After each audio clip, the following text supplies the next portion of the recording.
हरीश जी, क्या कुछ रिसर्च करके आप आए और क्या कुछ है नया? देखिए 2-3 बड़ी बातें हैं। एक तो रोहिणी की जो सीट थी विधानसभा सीट, जी। वो बीजेपी का बहुत मजबूत गढ़ कही जाती है। विजेंद्र गुप्ता जो है वहां से बीजेपी के विधायक रहे लगातार। वो जब आंधी थी केजरीवाल की, जब भी विजेंद्र गुप्ता का किला रोहिणी में बीजेपी ढहा नहीं पाई, लेकिन इस बार विजेंद्र गुप्ता वहां से पीछे हो गए और 1200 से ज्यादा वोट से अभी पीछे चल रहे हैं। ठीक है।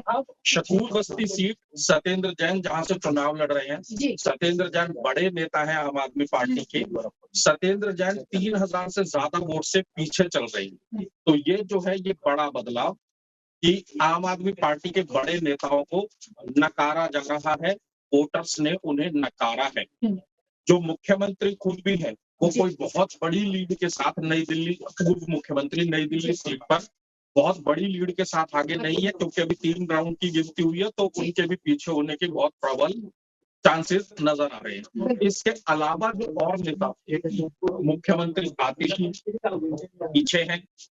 सबसे इम्पोर्टेंट सौरभ भारद्वाज ग्रेटर कैलाश उनका मजबूत गढ़ रहा है। सौरभ भारद्वाज पीछे चल रहे हैं। मालवीय नगर से सोमनाथ भारती बहुत मजबूत नेता, बड़े नेता, वो पीछे चल रहे हैं।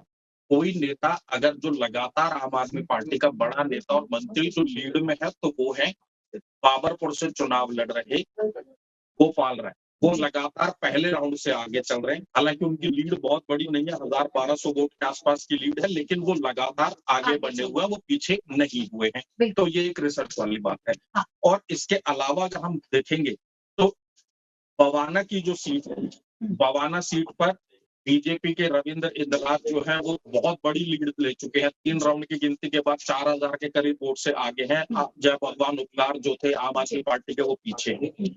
रेठाला की सीट पर कुलवंत राणा को चुनावों में हार मिलती रही। कुलवंत राणा पर बीजेपी पहले भी भरोसा जताती रही, उन्हें लगातार हार मिलती रही, लेकिन इस बार फिर भरोसा जताया और रेठाला सीट पर कुलवंत राणा 3000 वोट से आगे हो गए हैं।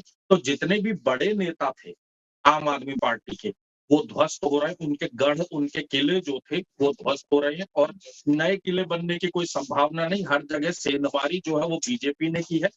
कांग्रेस के लिए कांग्रेस के लिए नई दिल्ली की जो सीट थी, वहां से संदीप दीक्षित ने बड़े वादे किए, बड़े दावे किए, लेकिन जो हकीकत यह है कि 3 राउंड की गिनती के बाद उनको 700-800 के करीब वोट मिले सिर्फ। अच्छा, इनके अलावा अलका लांबा वो भी तीसरे नंबर पर चल रही है। कालका जी से उन्होंने भी बड़े बड़े दावे किए थे। वजीरपुर से रागिनी नायक वो भी लगातार पीछे चल रही है। बादली विधानसभा सीट जहां से कांग्रेस के प्रदेश अध्यक्ष देवेंद्र यादव चुनाव लड़ रहे थे, वो भी पीछे चल रहे हैं। तो कांग्रेस इस चुनाव में कहीं नजर नहीं आ रही अभी तक।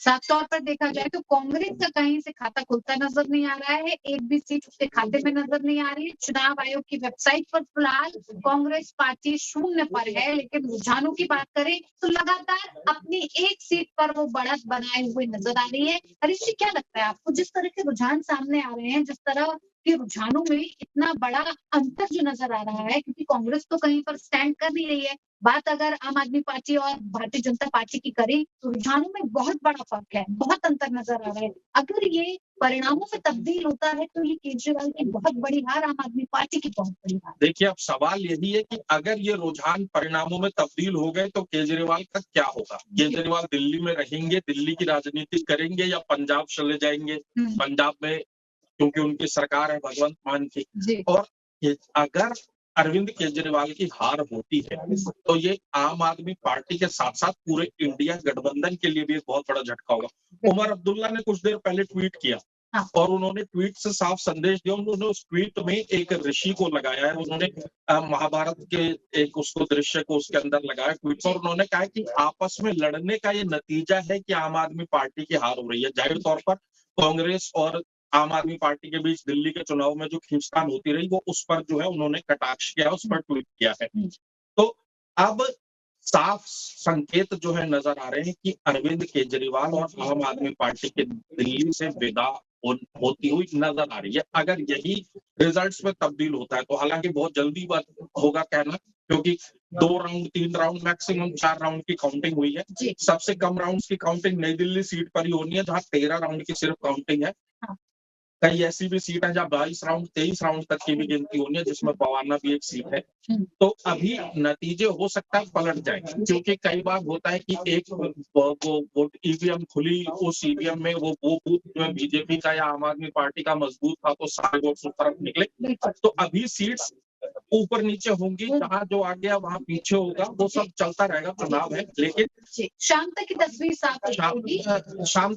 शाम तक मान के चलिए कि दोपहर 2-3 बजे तक जो है पिक्चर लगभग क्लियर हो जाएगी। बीजेपी ने इस बार जो है वक्ता बहुत अच्छा एक काम किया। वो अच्छा काम ये किया कि बीजेपी ने कुछ कांग्रेस के पुराने जो कैंडिडेट्स थे, जो कांग्रेस के जमाने से रहे थे, जिनमें मुझे मंगोलपुरी से राजकुमार चौहान का नाम याद आता है, वो शीला दीक्षित की सरकार में मंत्री भी रहे, कांग्रेस में उपेक्षा झेल रहे थे, बीजेपी में आए, बीजेपी ने उन्हें मंगोलपुरी से टिकट भी दे दिया। और इसका फायदा ये है कि एक तो राजकुमार चौहान की छवि बहुत विकास करने वाली थी शीला दीक्षित सरकार के टाइम में ही, उसके साथ बीजेपी का वोटर जब जुड़ा, तो अभी राजकुमार चौहान जो है वो 7,000 के करीब वोट से आगे चल रहे हैं। तो ये जो है ये बीजेपी के लिए इस तरीके से जो बीजेपी ने किलेबंदी की, आम आदमी पार्टी सेंधमारी करने की जो कोशिश, ये बहुत कारगर साबित हुई। बीजेपी ने हर जगह इस तरीके से मजबूत कैंडिडेट्स उतारे कि जो बीजेपी की बड़ी चेन भी थी, जो आम आदमी पार्टी की बड़ी चेन थी, वो अपने घर की फिक्र करने में ज्यादा व्यस्त रही। उसे लगा कि पहले घर बचेगा तब तो आगे का कुछ बचेगा। अब आप पटपड़गंज सीट ही देख लीजिए, पटपड़गंज सीट मनीष सिसोदिया की सीट थी, सेफ सीट मानी जा रही थी, इसीलिए अवध ओझा को यहाँ भेजा। जो है आम आदमी पार्टी ने खुद मनीष सिसोदिया जो है चंदपुर चले गए, अवध ओझा भी पीछे चल रहे हैं पटपड़गंज से, और मनीष सिसोदिया जिन्होंने सीट बदली वो भी जयपुरा से पीछे चल रहे हैं। तो आम आदमी पार्टी को बीजेपी ने इस बार ये संभलने का मौका ही नहीं दिया कि उन्हें चुनाव में किस रणनीति पर काम करना है।